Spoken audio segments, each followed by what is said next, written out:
The Call of the Breach, Part 6. DisastrousInvolvedI. Disclaimer: the content presented in this video is purely fictional and intended for entertainment purposes only. Knock, knock, knock, Lieutenant? I looked up from the mournful red glow of the embers within the little stove that heated my tent and saw Lucille's scarlet head poked through the door flap. You don't have to call me that when it's just us, Lucille. Come on in. I'm not really doing much anyway. In truth, I'd been doing my best to keep busy in the hours since the trial. I'd sat up with Jamie for a while afterward, only leaving once she promised to try and sleep in preparation for tomorrow. Chris hadn't said much, and I knew he already blamed himself for failing to get Jamie acquitted, despite the fact that we both knew who really was to blame. As the crowds dispersed, pacified enough that Sean no longer vexed over a potential revolt, Chris and I parted ways while I trudged back to the row of Green Army surplus tents assigned to my platoon. I checked on Lucille, got a supply report from Charlie, and retired to my personal tent, the one luxury afforded to an officer in the Rangers, meant to be semi-permanent until better cabins could be built to house all the new wilderness refugees. My tent was spacious, about 10 foot by 10 foot square, with heavy green canvas walls, wooden support poles, and a plank floor. The workers had outdone themselves in turning the old army gear into improved shelters for our people, adding door frames and crude doors where the tent flaps would have been, installing miniature wood stoves in each fashion from scrap metal. And they'd even knocked together a little pine desk for me from pallet wood. Still, it was nowhere near the lavish furnishings of the now decimated Elk Lodge at New Wilderness, as the rigid cot under my back reminded me with every toss and turn. Settling down beside me on the wooden footlocker that held my few belongings, Lucille wrapped both arms around her skinny frame and let out a weary sigh. "I'm sorry about Captain Lonson." I shrugged, my eyes back on the glowing coals within the little metal stove, and poked a stick through the open fire door to stir them. "What's done is done." She nodded, looked back down at her hands, and shifted on the footlocker lid. "Permission to speak freely?" She's really trying hard to fit the whole soldier persona. Too bad the uniform makes her look so small. Was I that awkward when I first showed up? At that, I let slide what could roughly pass as a smile and shook my head. "You don't need to do all that, not for this." "Oh, right." Lucille drew in a breath, and her fingers tugged at a frayed spot on her jacket cuff in idle thought. Can't we do something? I mean, we could smuggle her out with our trucks tomorrow, maybe drop her off in that old brick factory we found, and then, we can't interfere in the sentence. I swallowed hard, and tried not to look at Lucille, so she wouldn't see me blinking back my own frustration. Officers can't break the law, no matter who they are. If I help her, then I put myself and Chris at risk. Her face tightened into a confused frown. "But you're special. No one else here is, and no one else ever survived what you did. They have to listen to you." "That's not how the world works," I laughed, a cold, cynical chuckle, and tossed another hickory stick into the fire. "Just because I threw up splinters and lived doesn't mean I have the power to overturn our entire government." Folding her arms, Lucille scowled at the fire. "Then why did Sean make you an officer?" "Lucille." I started, but she was already on a roll. "It's so stupid. You have power, you have Major Decker on your side. There are 25 of us ready to do whatever you say, but you can't do anything because of some dumb law." She waved her arms dramatically, her face flushed a similar shade to her crimson locks. "What good is being in charge if you can't do what you want?" There I saw the truth in her downcast face, how she lowered her voice to a whisper as she examined her own fingers in distraction. This wasn't solely about Jamie, I knew it. This was about her sister, the only family Lucille had left in this twisted world. Andrea Campbell had taken up a rifle against the mutants in the early days of the outbreak and turned around at the last possible moment to distract Elsa Guardsmen, while Lucille, myself, and dozens of others from Black Oak slipped through a gap in the perimeter wall to freedom. We had no idea what became of her, but not a day went by that Lucille didn't worry. "My family may as well be on Mars for how far away we are, but she is hope." Poor kid. If my mom or dad were somewhere in Black Oak, I'd drive myself crazy trying to find them. I faced her, and caught Lucille's gaze. "Being a leader isn't about getting what you want, it's about sacrificing for the good of others." Andrea knew that, and Chris does too, otherwise he'd be the first one out there fighting to keep Jamie safe. Lucille's angry expression lightened somewhat at that, and she kicked at the canvas floor with her boot. But she's one of us. Andrea would say she's family. Why can't we make exceptions for that? Ethan's conversation with me in the motor pool returned to mind, and I picked up another chunk of wood to throw into the fire, watching the yellow flames dance to life. Humans aren't rational creatures, not when they're angry, afraid, or grieving. The only reason they ever acted logical in the first place is because powerful men like Sean, Chris, or Adam kept them from going insane.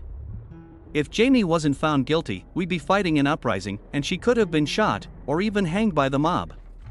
As crazy as it sounds, by sending her away, we're doing the best we can to save Jamie's life. Along with hundreds more. Her shoulders fell, and Lucille hung her head. I guess so. It just doesn't seem fair. Politics rarely is. I sighed, my mental drain returning, and rubbed my face with one hand.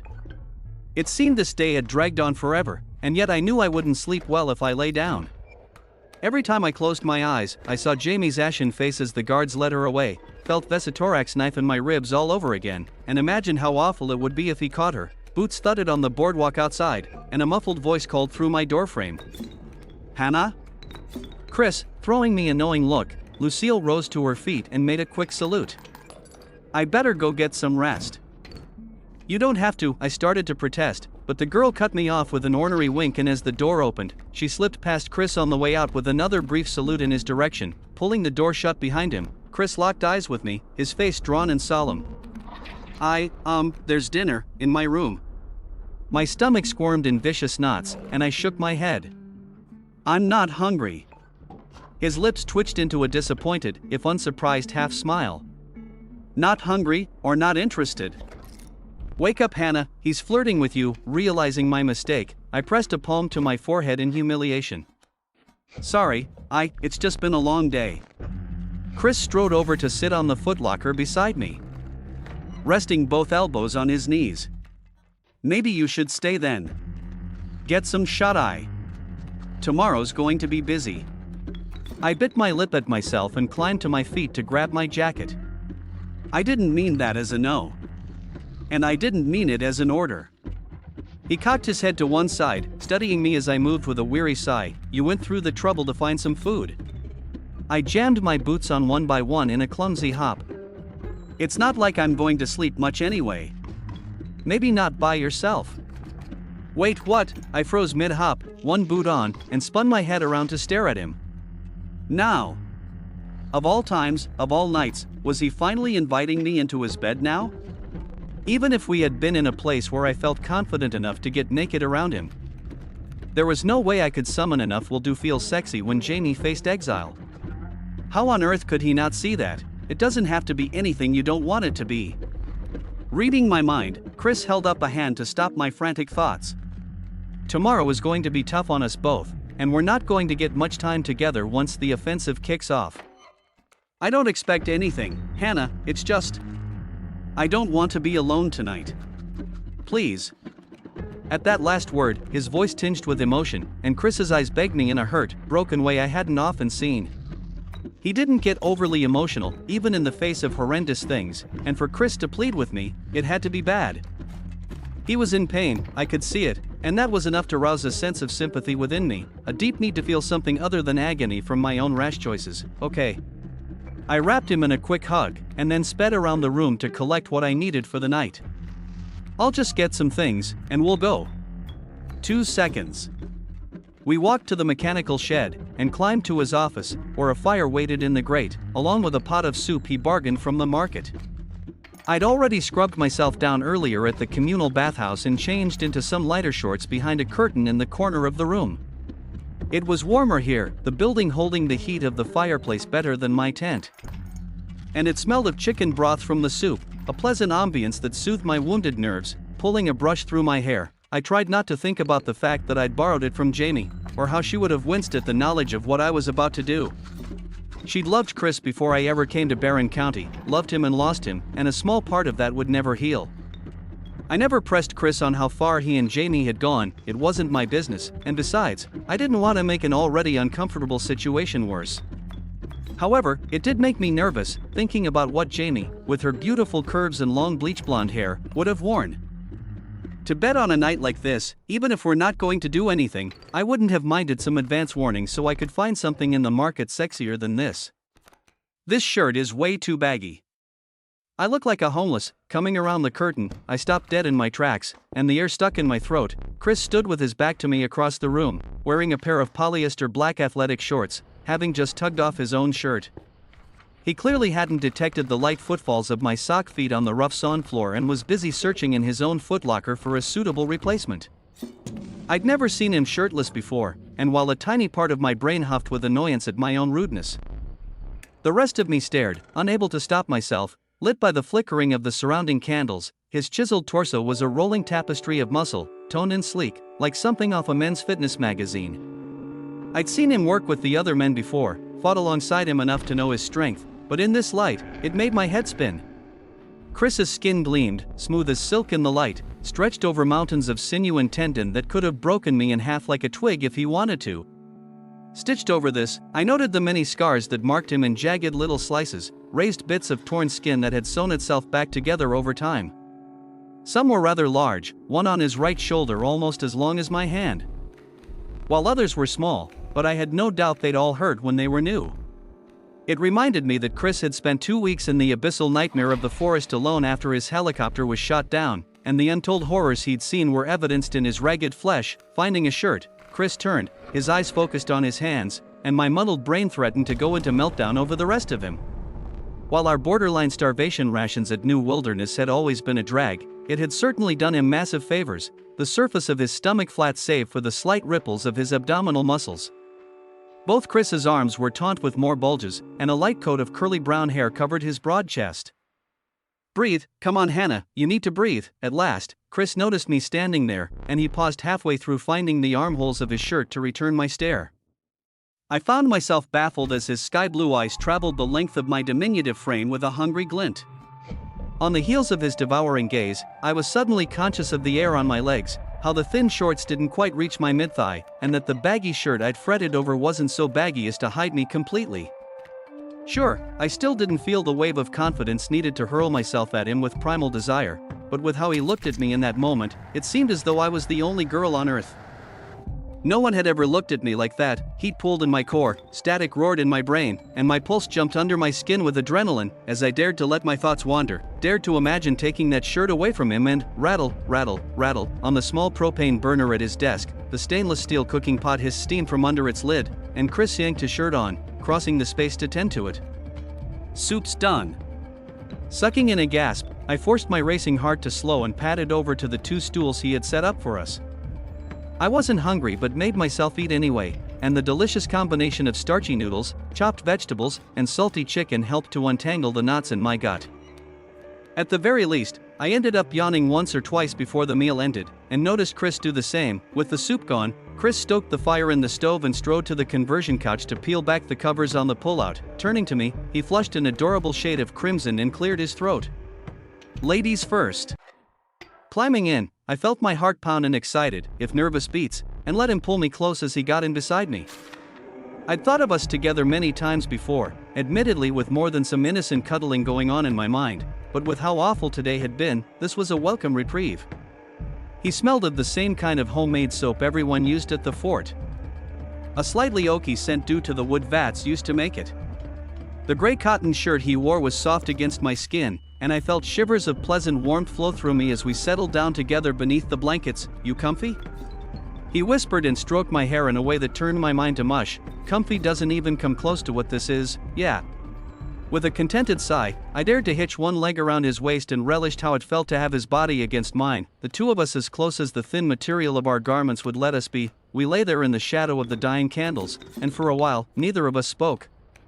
Chris rubbed at my back between the shoulder blades, and I listened to the muffled echo of his heart beating beneath my ear, like a dull tom-tom drum encased with muscle. I never understood how it felt for her not to pull the trigger on me. Chris broke the silence at last, staring up at the ceiling above us with a brooding look. "Never imagined it could be like this. After all that, everything that we went through, the last thing she'll remember me for is that I failed her." Tightening my arms around him, I craned my head back to see his face. You defended her. That's what she'll remember. You were loyal, even when it could have cost you everything. A good man protects his own. Chris sighed bitterly. I didn't protect her. Just staved off the inevitable. It would have been a mercy to shoot Jamie instead of leaving her to starve, or freeze, or, unable to bear the despair in his voice, I climbed over him and took his face in my hands to bring our lips together. It sent delicious lightning through my blood, but I pushed the primal urge away to focus on caressing his mouth with mine, telling him how much I loved him, needed him, believed in him, without any words. I tasted the salt of tears, knew they were his, and tightened all 4 limbs around him with iron certainty. I slid my fingers through his soft, mousy hair, gripped his waist with my legs, and poured my broken heart into every motion, even as hot droplets slid down my own face. He hadn't betrayed Jamie. I had. He hadn't let her down. I had. I'd stolen her life, her love, her chance at freedom, and I would be damned if I let him suffer for it. How does it hurt more when the tears are his? When the kiss ended, I rested my forehead against his, and looked down into Chris's eyes, sky blue seas of sorrow that made my heart twinge in guilt. I did this. Not you. The blood is on my hands. Circled around me in a wall of silk-coated iron, his arms kept me pressed to his chest, and Chris swallowed hard, blinking at his internal misgivings. I don't want you to bear that burden alone. You've borne it enough. Wiping at the remnants of his rare tears, I shook my head, the long rivulets of my brown hair falling around our faces in a shroud, the golden streaks highlighted like stars in the candlelight. More than enough. This place, these people, they need you, Chris. You can't just give up now that we're so close to the end. He ran a gentle set of fingers through my tangled locks, and I couldn't help but shiver in delight at how good it felt. They need us. Living my best life. You have a longer shadow than you realize, Hannah. The resistance in Black Oak, the missile silo, all of that happened because of you. I'm head ranger because of you. The thing that scares me now, the part that I dread more than anything, is the possibility that once of these days I might lose you too. He's scared. God, that's terrifying. I've never seen him like this before. I'm not going anywhere. I stubbornly shook my head, but he simply raised one brown eyebrow at me. You didn't plan on getting stabbed by Vesitorak either. He's still out there, Elsa still has 3 times our number, and the breach is still growing in strength. Thousands are going to die in this war, and if one of us doesn't come back, then you leave. I forced the words from myself, determined not to envision a future without him, even if it meant seeing the opposite, one where he had to live on in my absence. You can slip across the border, go to your house in Pennsylvania, maybe get your old job back. If this place goes under, if I'm gone, why stay? Chris glared at me, not with anger so much as despair at the potential misfortune he'd envisioned. We all go home, or no one does. I recognized the words Jamie had spoken on Maple Lake, knew they meant more to both Chris and I than either of us could express. Despite my wish to see him safe, to see him happy, to spare the man I loved from a war that could take everything he had left away, I couldn't fight him on that. As long as you're here, it's home. Sliding onto the bed by his side, I nestled my head in the nape of his neck and watched a nearby candle fizzle out. Then we win this, together. You and me. For Jamie's sake. Chris didn't reply, but with how he rolled onto his side to crush me against his chest again, cradled me in his arms, I knew it was a yes. The fire crackled, the candle slowly burned out, but even as the room fell into cozy shadows, I found myself wide awake in Chris's arms. Our offensive was in 2 days, tomorrow for prep, the next day for launch. Countless deaths would likely result, and I wondered how many of the teenagers in my platoon would be part of that number. What would I do if Lucille was killed? What would I tell Andrea? How would I live with myself if all the people I loved and respected were consumed by the ugly maw of this conflict? What would I do if, in the end, I was left all alone in the woods, with only the dead? And the breach to keep me company, burying my face in his shirt, I screwed my eyes shut and tried not to think about it as the hands on Chris's watch slowly counted down to morning. Until next time, subscribe to stay up to date with all updates. No screamers or shocking moments, only comfort and safety. Bye.